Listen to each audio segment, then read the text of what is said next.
Bapa dalam surga, kami bersyukur kami bukan saja sudah memiliki firman yang hidup, tetapi kami sungguh di dalam kehidupan kami diingatkan bahwa seharusnya kami mengalami dan juga bisa menikmati firman yang hidup itu dalam keseharian kami sebagai anak-anak Tuhan. Tuhan, terima kasih pada hari Sabat ini, di hari yang penuh bahagia dan sukacita kami boleh menghampiri hadirat Tuhan. Kami mau bersyukur kepada Tuhan karena kami diberikan kesempatan untuk boleh menghampiri Tuhan pencipta kami, Allah kami yang hidup itu. Tuhan, kami bersyukur untuk puji-pujian yang boleh kami naikkan kepada Tuhan. Dan tiba saatnya kami mau mendengar sabda Tuhan. Tuhan, persiapkan hati dan pikiran kami agar kami boleh sungguh bisa menikmati firman yang hidup itu, dan kami boleh menghidupi firman itu dalam keseharian kami. Tuhan, tolong seluruh jemaat Tuhan, bahkan juga hamba-Mu yang penuh dengan kelemahan, keterbatasan. Tuhan, topang dia menjadi saluran berkat bagi jemaat Tuhan. Di dalam nama Tuhan Yesus kami berdoa dan bersyukur. Amin. Selamat pagi jemaat Tuhan, Shalom. Pada hari ini gereja memberikan kita satu tema yang baik, yaitu kita boleh mengalami kepuasan di dalam Tuhan. Mengalami kepuasan di dalam Tuhan. Mari kita membaca satu bagian firman Tuhan yang terambil dari Mazmur nomor 131. Kita akan baca seluruh ayatnya yang sangat-sangat pendek ini, ya. Kita baca bersama-sama.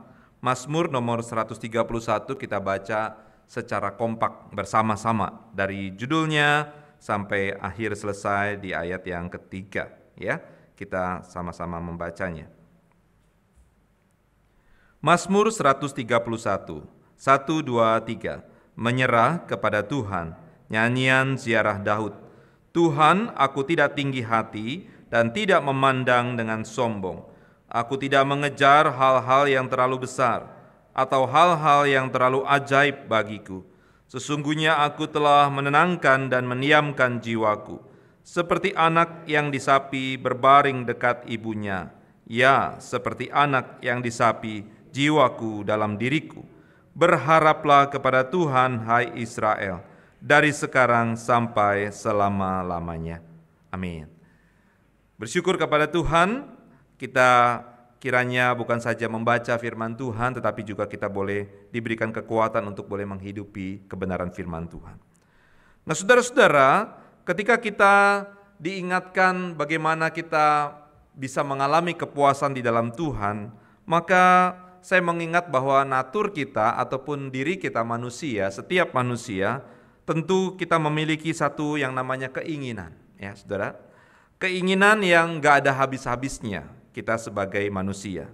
Banyak orang yang menemukan, mengumpulkan, dan mencapai banyak hal, tetapi tetap saja tidak pernah puas dalam kehidupannya. Itulah kita manusia. Hal itu terbukti saudara dalam kehidupan banyak orang yang walaupun hartanya sudah banyak, tetapi tetap saja mau mencari dan menambahkan lebih banyak lagi. Orang yang sudah terkenal tetap saja ingin terus mencari keterkenalan ataupun kepopuleran yang lebih lagi. Saudara, banyak sekali satu media yang bisa membuat saudara dan saya lebih terkenal, ya, saat ini. Dengan sentuhan satu jari, saudara bisa membuat saudara dan saya terkenal. Orang yang sudah punya jabatan yang tinggi tetap saja ingin jabatan yang lebih tinggi lagi. Itu manusia, saudara. Orang yang sudah berkuasa ingin lagi tetap lebih berkuasa lagi. Tidak akan pernah habis-habisnya, saudara. Manusia mengejar dan mencari karena pada dasarnya hidup manusia tidak ada puas-puasnya. Ya, saudara, diberikan kesempatan satu kali kepada sesuatu yang saudara inginkan, saudara pasti akan mau lagi, nambah lagi kalau saudara inginkan. Kalau ditanya mau lagi enggak? Enggak, saya mah satu kali aja. Ya karena enggak menginginkan, begitu saudara ya. Kadang-kadang manusia suka membela diri seperti itu. Aku mah cukup satu kali saja. Tapi kalau saudara dan saya sedang menginginkan itu, apapun itu, saudara pasti enggak akan cukup satu kali. Saudara, natur manusia Saudara, natur manusia pada umumnya dan termasuk orang Kristen selalu merasa tidak puas dalam berbagai aspek. Rasa tidak puaslah yang mendorong semua orang untuk memuaskan dengan berbagai cara. Ada yang senang bekerja sampai 20 jam mungkin ya dalam setiap hari ya. Bekerja dengan rasa semangat, dengan rasa menggebu-gebu ya, dan totalitas, namun tetap saja tidak merasa puas. Merasa selalu tidak cukup dengan apa yang ada padanya. Ada yang tidak puas hanya dengan satu istri, saudara. Maka menikah lagi, atau yang kita sebut poligami, saudara ya. Dan makanya ada juga yang punya istri simpanan. Ada juga yang gak puas dengan satu suami, maka seringkali disebut, wah ini wanita ini poliandri, begitu ya. Bukan si Andri, bukan saudara ya, tapi ini poliandri. Dan juga istri-istri sekarang punya suami simpanan. Ada yang sudah memiliki harta miliaran sampai triliunan, tapi tetap saja nggak puas, makanya tetap korupsi. Melakukan tindakan yang melawan hukum hanya untuk memuaskan hasrat kedagingannya. Saudara, baru-baru ini ada yang terdengar kabar korupsi dengan ratusan juta rupiah. Tapi padahal kalau kita kenal orang itu, kalau kita tahu saudara ya, orang itu udah cukup kaya sebenarnya. Dan akhirnya terjerat hanya karena mau menambah harta ratusan juta. Mungkin dari apa yang dia sudah punya belasan miliar ataupun puluhan miliar. Saudara, ini keserakahan. Ya. Dan ada juga yang merasa tidak puas dalam hal membelanjakan sesuatu. Nah ini saudara ya. Dari hal yang paling kecil, paling remeh-temeh, sampai hal yang besar, yang barang-barang branded. Gak puas dalam hal berbelanja sesuatu. Sampai-sampai saudara terjebak manusia itu ke dalam dosa hedonisme. Ataupun kita menjadi terperangkap ke dalam tagihan-tagihan kartu kredit yang over limit. Karena sebenarnya orang tersebut bisa saja sudah tidak mampu lagi dalam hal keuangan sebenarnya untuk berbelanja. Tapi sekali lagi hanya ingin memuaskan hawa nafsunya saja. Dan masih banyak lagi perbuatan-perbuatan lainnya yang selalu terkait dengan yang namanya rasa puas, saudara, dalam hidup ini. Saudara, kalau begitu apa sih sebenarnya rasa puas ataupun kepuasan itu dalam kehidupan ini? Menurut Kamus Besar Bahasa Indonesia, rasa puas itu adalah merasa senang, lega, gembira, kenyang. Ada satu ke arah makanan nih kalau kenyang, begitu ya. Saudara, kalau sudah kenyang pasti saudara merasa puas, apalagi makanannya enak, begitu ya. Merasa menang, ya, dan sebagainya karena sudah terpenuhi hasrat hatinya. Kepuasan itu juga perihal yang bersifat puas, kesenangan, kelegaan, kegembiraan, dan sebagainya. Saudara, senang sekali kalau misalnya kita mengatakan bahwa rasa puas itu kayak gimana sih digambarkan, ya seperti itulah. Rasa senang, rasa gembira, rasa lega, rasa kenyang, dan seterusnya. Tetapi saudara ingat, sebelum rasa puas itu ada, terjadi saudara dalam kehidupan kita, ternyata ada sesuatu yang dialami, dirasakan, dan juga seharusnya dilakukan untuk mencapai rasa puas. Kalau konteks rasa puas dari contoh-contoh tadi saudara ya, bagaimana kerjanya workaholic, lalu menumpuk uang, ya, mencari harta yang berlebih, menambah terus, bahkan juga menambah istri, menambah suami, begitu, bahkan berbelanja dan seterusnya. Kalau berusaha mencapai tujuannya agar bisa puas karena terus bekerja, tambahkan duit, harta, berbelanja sesuai dengan keinginan bukan kebutuhan gitu saudara ya.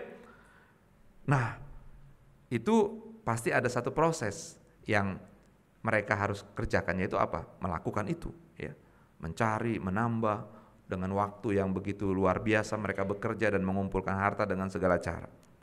Tetapi saudara ingat, sebelum kepuasan itu terjadi, ternyata ada yang namanya dikatakan satu proses.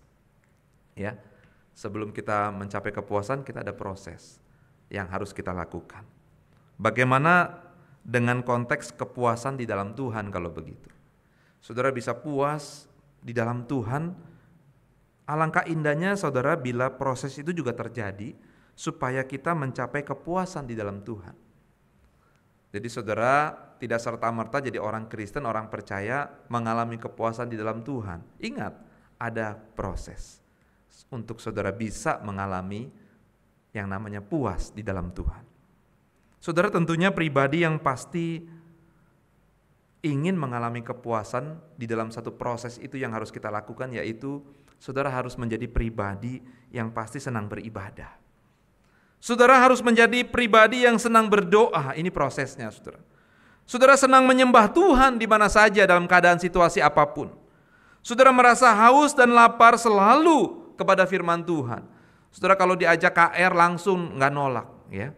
Saudara kalau diajak untuk pertemuan-pertemuan ibadah, pembinaan, saudara kayaknya rindu banget, senang banget. Ini yang namanya dikatakan proses untuk menuju kepada kepuasan di dalam Tuhan. Saudara terus dan terus mau mencari hadirat Tuhan dalam hidup saudara dan saya, dalam seluruh aspek kehidupan saudara, dan lain sebagainya. Saudara tentunya senang sekali kalau bisa menolak dosa. Wah, ini juga satu kepuasan di dalam Tuhan. Sampai pada satu titik saudara kita menyadari sesungguhnya kepuasan di dalam Tuhan itu akan semakin kita alami dan rasakan bila setiap saat kita sebagai orang Kristen berjuang untuk semakin serupa dengan Kristus. Just like Jesus. Kita lebih senang mencari dan menaati kehendak Tuhan saudara dalam hidup ini, bukan melanggar aturannya. Senang berbuat dosa dan menjauhkan diri dari Tuhan. Kalau saudara mau mengalami kepuasan dalam Tuhan, tentu saudara nggak suka yang namanya melanggar aturan Tuhan, ketetapan Tuhan. Bahkan saudara juga nggak senang kalau berbuat dosa. Dan saudara juga tentunya tidak mau menjauh dari Tuhan. Maka dari itu saudara, pada akhirnya kepuasan itu akan kita alami seutuhnya, saudara, seutuhnya. Dengan sempurna ketika kita berjumpa dengan Tuhan di dalam hidup kekekalan nanti. Inilah menjadi satu tujuan dalam kehidupan anak-anak Tuhan. Bagaimana kita mengalami kepuasan di dalam Tuhan.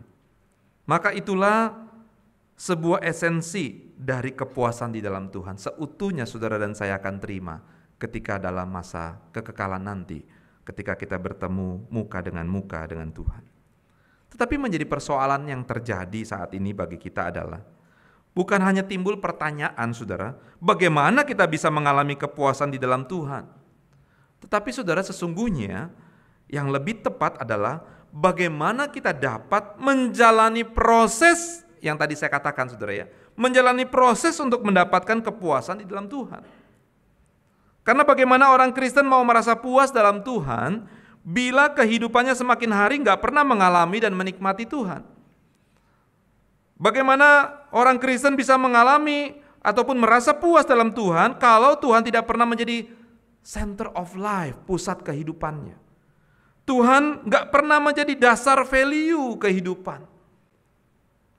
Di dalam satu pekerjaan, bisnis, dalam studi, Tuhan tidak pernah ditempatkan dalam satu value yang tertinggi dalam kehidupan. Saudara bagaimana bisa merasa puas di dalam Tuhan?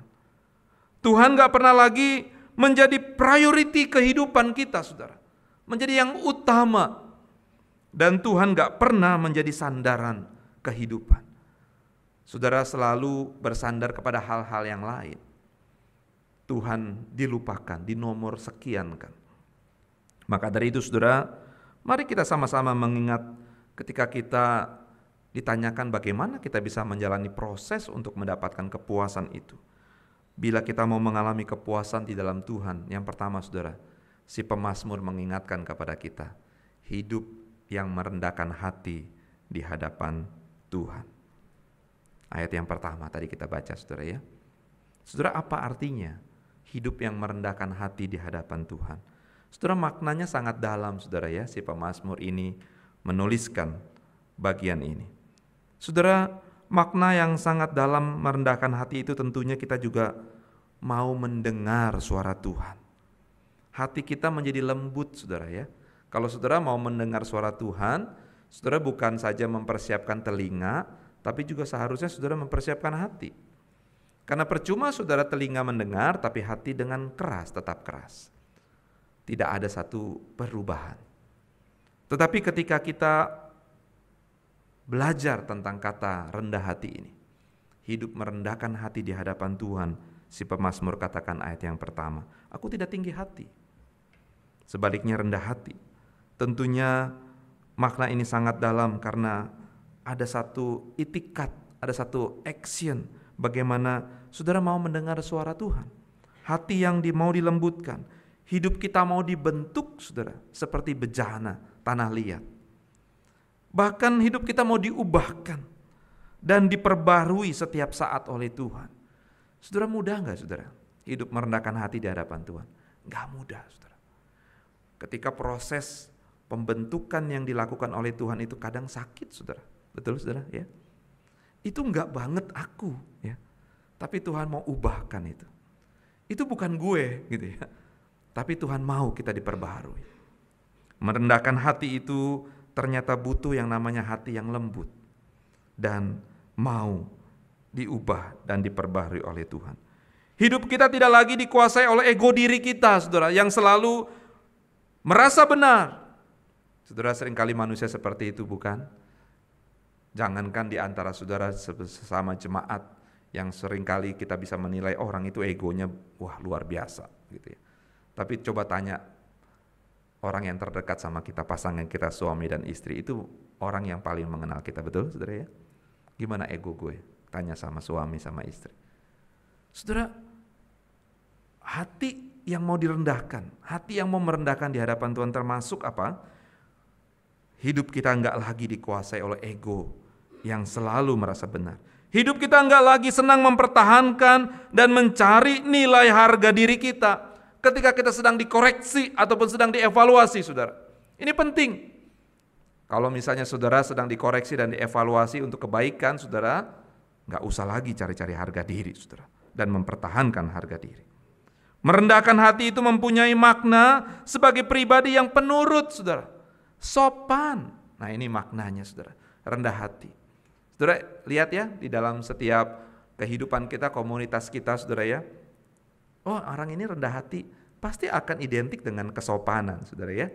Dia tahu diri, sopan santun. Pribadi yang penurut, dan yang terpenting adalah pribadi yang tidak memberontak terhadap seluruh ketetapan Tuhan dalam hidup ini. Maka manusia yang seperti ini, saudara, akan jarang komplain kepada Tuhan. Bahkan, saudara, manusia yang seperti ini, orang Kristen yang seperti ini, tidak akan berani menyalahkan Tuhan dalam setiap persoalan hidup. Saudara, masih mau menyalahkan Tuhan akan kesusahan yang kita alami? Masih berani komplain sama Tuhan akan segala pergumulan kesulitan yang kita alami?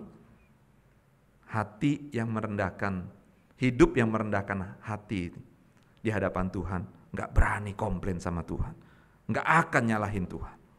Kerendahan hati itu sangat butuh kesadaran diri sebagai ciptaan yang beruntung, merasa diri untung banget saya. Karena apa saudara? Karena Yesus sudah menyelamatkan hidupnya dari belenggu dosa. Amin saudara ya. Saudara, kita adalah orang-orang yang beruntung. Merasa selalu untung seharusnya, walaupun bisnis kita bisa rugi ya. Hidup kita bisa rugi. Bahkan kita dalam kehidupan kita seringkali dirugikan.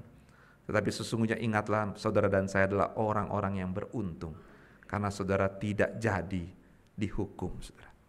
Karena Tuhan yang menggantikan kita. Saudara, inilah menjadi satu kebahagiaan orang Kristen. Satu kemenangan orang Kristen. Hidup merendahkan hati di hadapan Tuhan.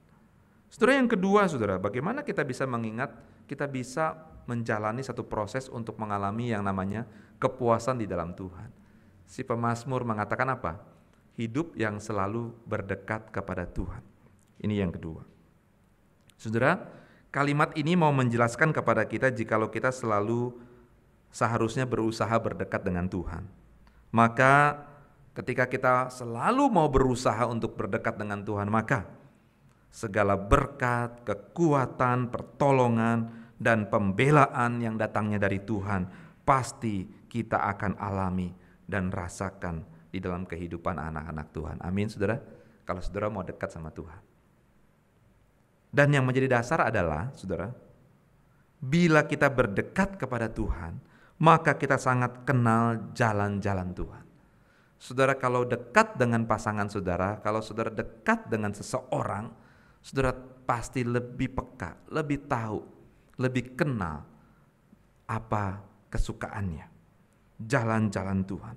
Kita sangat kenal sifat-sifat Tuhan kalau kita berdekat dengan Tuhan. Apa yang menjadi kesenangan Dia dan apa yang dibenci oleh Dia, tentu kita sadari itu. Kalau saudara dan saya mau selalu berdekat dengan Tuhan. Bahkan saudara, setiap langkah hidup kita seharusnya sesuai dengan apa yang Tuhan mau. Jikalau saudara dan saya sekali lagi hidup selalu berdekat kepada Tuhan. Karena berdekat kepada Tuhan mengindikasikan relasi kita yang seharusnya intim, bergaul akrab dengan Tuhan. Saudara pemazmur mengingatkan, untuk mendapatkan, mengalami kepuasan di dalam Tuhan, mau enggak hidup kita dekat-dekat sama Tuhan? Saudara jangan maunya dipuaskan di dalam Tuhan saja, ya, mendapatkan berkat, pertolongan, perlindungan, mendapatkan hadirat Tuhan, tapi saudara nggak mau dekat-dekat sama Tuhan. Dekat-dekat sama Tuhan bukannya saudara jual rumah saudara yang jauh dari 10 km dari gereja, saudara pindah dekat gereja, bukan saudara ya. Penuh nanti di Telugong saudara ya. Tapi berdekat dengan Tuhan itu artinya saudara dalam seluruh setiap kehidupan saudara, saudara selalu mau melibatkan Tuhan. Ya, amin saudara ya. Saudara mau selalu tanya sama Tuhan. Kenapa? Karena saudara dekat sama Tuhan. Ini yang kedua saudara. Indah sekali si pemazmur menuliskan ini.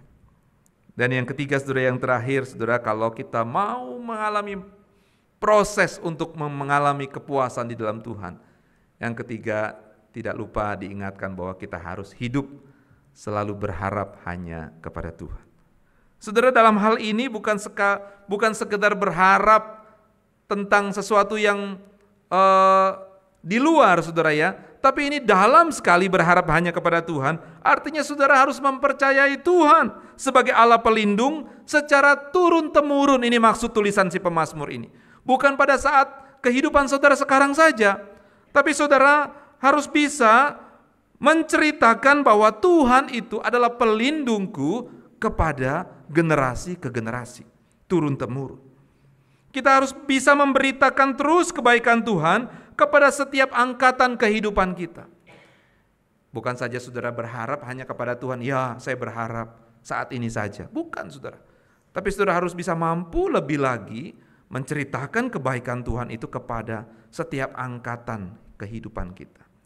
Saudara punya anak dipercayakan Tuhan, saudara punya keponakan, saudara punya adik, saudara ceritakan itu. Anak saudara punya anak lagi, berarti saudara punya cucu begitu ya.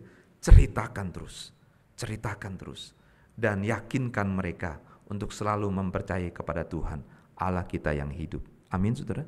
Ini yang namanya berharap kepada Tuhan. Saat ini apa dan siapa pengharapan hidup kita? Saudara, bukankah dunia menawarkan bahwa pengharapan hidup kita ada di materi? Ya. Mungkin ada di kedudukan. Mungkin ada di jabatan, derajat sosial. Seringkali orang tua kita dulu mengatakan bahwa jaga nama baik. Wah, begitu saudara ya.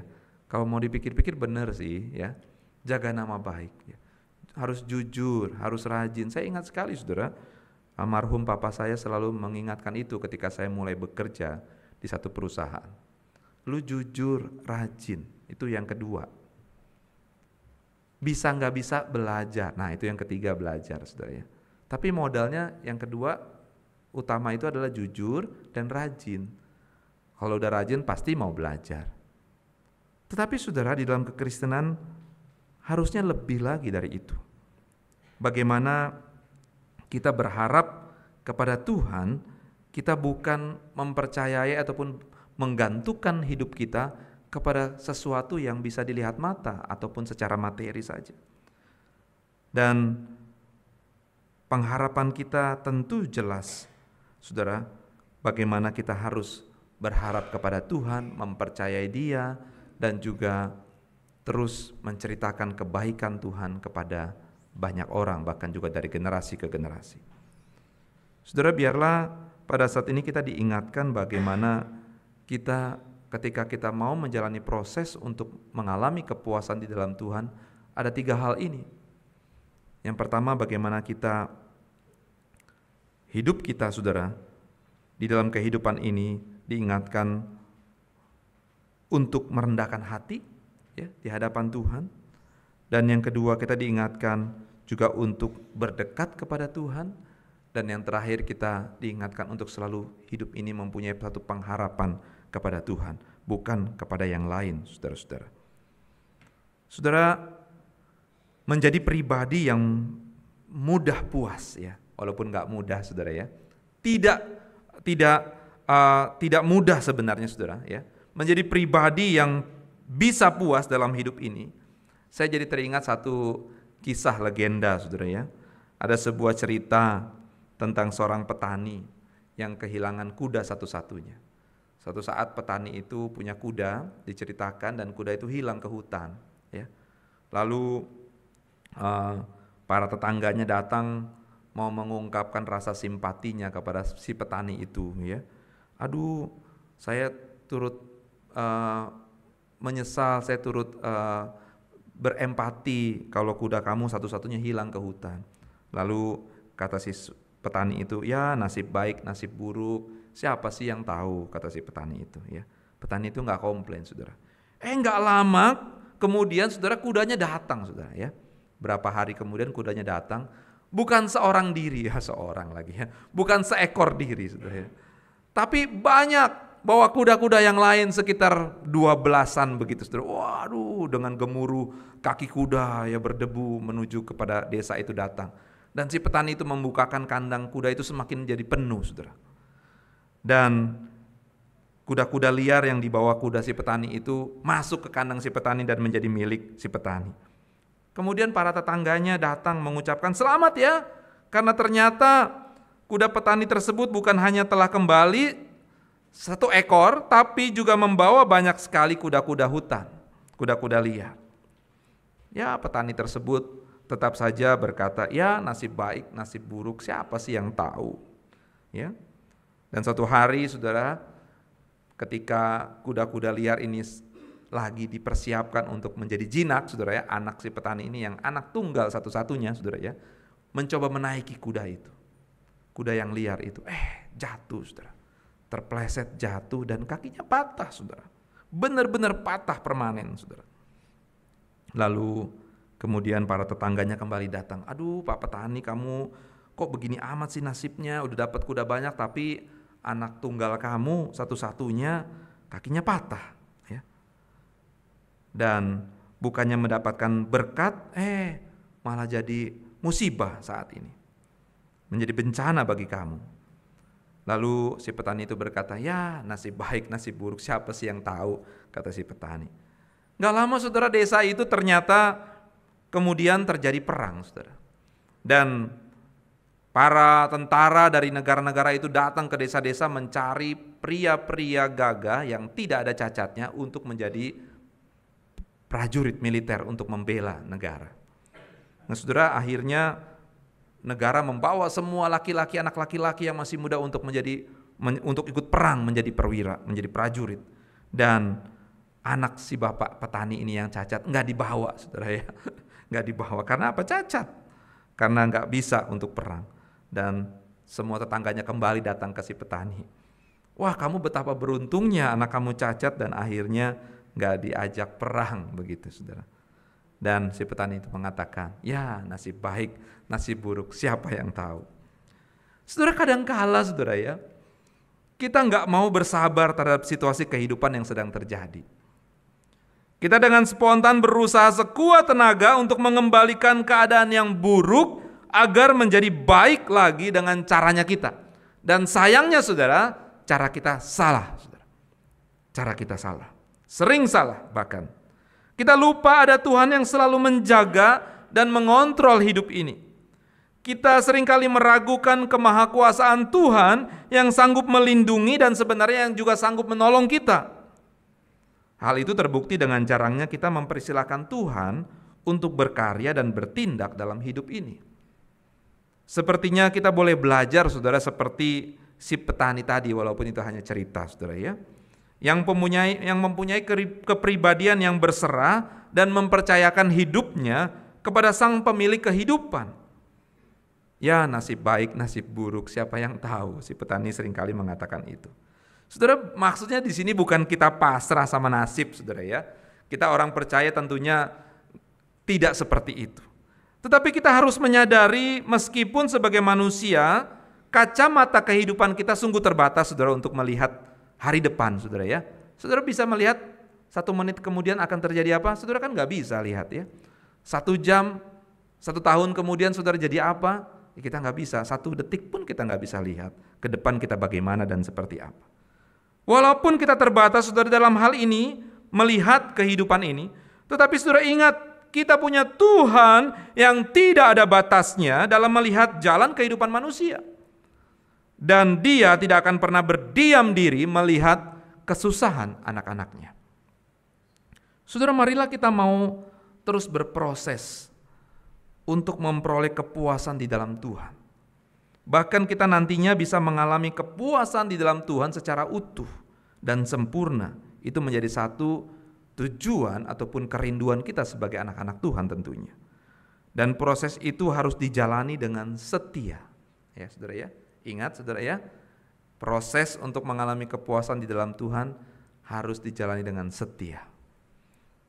Harus dijalani dengan penuh ketekunan. Artinya saudara pasti ada tantangan, tapi saudara harus bertekun menjalani proses itu untuk mengalami kepuasan di dalam Tuhan.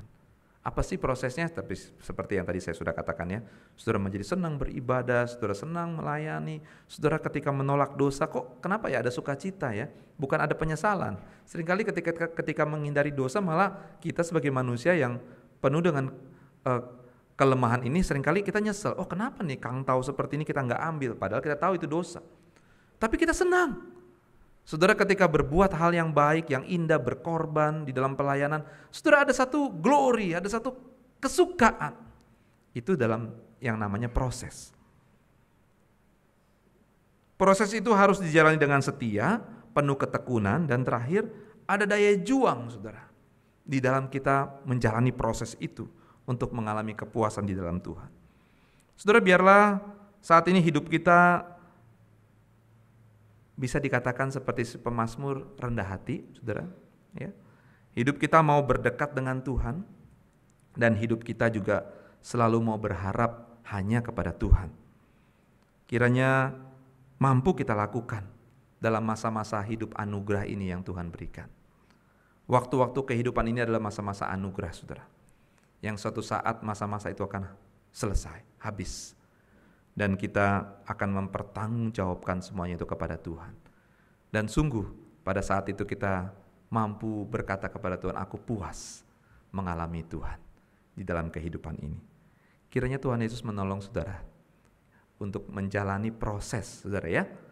Bukannya langsung mengalami kepuasan, tapi juga ada proses di dalamnya untuk mengalami kepuasan itu. Tuhan menolong saudara. Amin. Kita berdoa. Bapa di dalam surga, kami bersyukur firman Tuhan sudah kami dengar. Firman Tuhan sudah berhenti dikumandangkan. Tetapi ya Tuhan, kiranya Roh Kudus yang ada di hati kami terus menguatkan kami, menopang kami, untuk kami boleh mengalami kepuasan di dalam Tuhan. Bahkan kami mampu untuk menjalani proses demi proses, untuk kami bisa mengalami kepuasan itu. Hidup kami semakin benar di hadapan Tuhan, hidup kami mau diubahkan, diperbaharui, dan kami sangat bersukacita ketika kami melakukan ketetapan-ketetapan Tuhan. Kami bersyukur ya Tuhan, biarlah Tuhan menolong jemaat-Mu di GKPKR Telugong ini, untuk boleh mengalami Tuhan dalam setiap aspek kehidupan yang Tuhan percayakan silih berganti, baik suka maupun duka, baik bahagia maupun dalam bencana, baik ketika kami merasa beruntung maupun ketika kami merasa dirugikan. Tetap kami bisa mengalami Tuhan. Terima kasih Tuhan, biarlah gereja-Mu di tempat ini terus bertumbuh, semakin hari serupa dengan Kristus dan memuliakan nama Tuhan. Di dalam nama Tuhan Yesus kami berdoa. Amin.